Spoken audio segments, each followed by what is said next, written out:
அப்பா, அம்மாவுக்கு எப்பயுமே நான் பண்ணுற இந்த சப்பாத்தி பன்னீர் பட்டர் மசாலான்னா ரொம்ப பிடிக்கும். எப்போ வந்தாலும் வந்து அத நான் பண்ணிடுவேன்.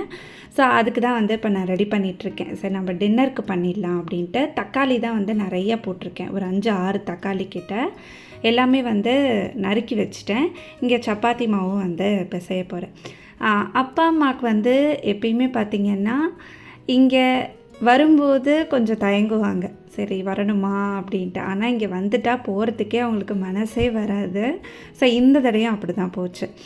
அம்மா வந்து இந்த தடவை ரொம்ப நான் மிஸ் பண்ணுறேன் அப்படின்னு சொல்லிகிட்டே இருந்தாங்க. நான் சொன்னேன் இன்னும் 2, 3 நாள் இருந்துட்டு போமா அப்படின்ட்டு. இல்லை கேட்கவே இல்லை. அப்புறம் அங்கே போயிட்டு வந்து எனக்கு சொன்னாங்க இருந்திருக்கலாமோ அப்படின்ட்டு. இந்த தடவை சப்பாத்திக்கு வந்து 2 சைட் டிஷ். இது வந்து பார்த்திங்கன்னா தயிர் பச்சடி. அதுக்கு வந்து குடமிளகா தான் வந்து நான் வதக்கி வச்சுருக்கேன். அது ப்ரிப்பேர் பண்ணும்போது நான் உங்களுக்கு சொல்கிறேன். பன்னீர் பட்டர் மசாலாவுக்கு பன்னீர் வந்து லைட்டாக பட்டரில் நம்ம அப்படியே சாட்டே பண்ணி எடுத்து வச்சுக்கிட்டோம் அப்படின்னா லாஸ்ட்டாக சேர்க்கும்போது நல்லா ஃப்ளேவராக இருக்கும். பன்னீர் பட்டர் மசாலா ரெசிபி நான் நிறைய தடவை ஷேர் பண்ணியிருக்கேன். ஃபஸ்ட்டு வந்து வெங்காயம், தக்காளி, அதுக்கப்புறமா இஞ்சி, பூண்டு, பட்டை அதெல்லாம் வந்து நல்லா அப்படியே வதக்கிட்டு அரைச்சி எடுத்துப்பேன். அதில் சைடில் வந்து நம்ம கொஞ்சம் முந்திரி பருப்பும் ஊற வச்சுக்கணும். அது போட்டிங்க அப்படின்னா நல்லா ரிச்சாக இருக்கும். அப்புறம் வெங்காயம், பட்டை, ஒரே ஒரு பிரிஞ்சில் போட்டு வதக்கிட்டு இந்த அரைச்ச விழுதியும் போட்டுட்டேன். இது ஒரு 10 மினிட்ஸ் கிட்ட நல்லா கொதிக்க விட்டுருவேன். அதுக்கப்புறமா தான் வந்து பன்னீர் சேர்ப்பேன். இறக்கும் போதும் நிறையா வந்து பட்டர் சேர்ப்பேன். இறக்கிறதுக்கு முன்னாடி கொஞ்சம் கசூரி மேத்தியும் போட்டிங்க அப்படின்னா ரொம்ப டேஸ்ட்டாக இருக்கும். ஸோ இந்த தடவையும் நான் வந்து மசாலா சப்பாத்தி பண்ணல, சாதாரணமாக தான் பண்ணேன். அம்மாக்கிட்ட கேட்டேன் மசாலா சப்பாத்தி பண்ணட்டுமாம்மா? இல்லை நார்மலாகவே பண்ணேன், பன்னீர் பட்டர் மசாலோட வச்சு சாப்பிட்டோம் அப்படின்னா டேஸ்ட்டாக இருக்கும்னு.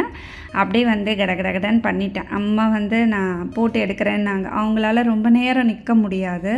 ஸோ அதனால் வந்து நானே பார்த்துக்கிறேம்மா, எனக்கு பழகிடுச்சு, நான் பண்ணிட்டேன், அதனால் நான் ஃபாஸ்ட்டாக பண்ணுறேன், நீ போ அப்படின்னு சொல்லிட்டேன்.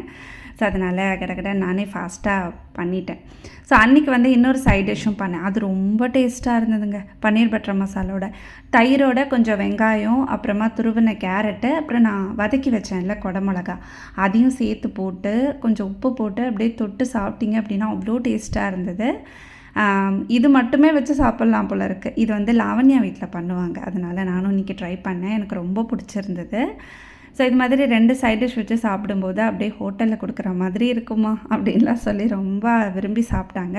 இந்த தயிர் பச்சடி சப்பாத்தியோட கண்டிப்பாக ட்ரை பண்ணி பாருங்கள். ரொம்பவே டேஸ்ட்டாக இருக்கும்.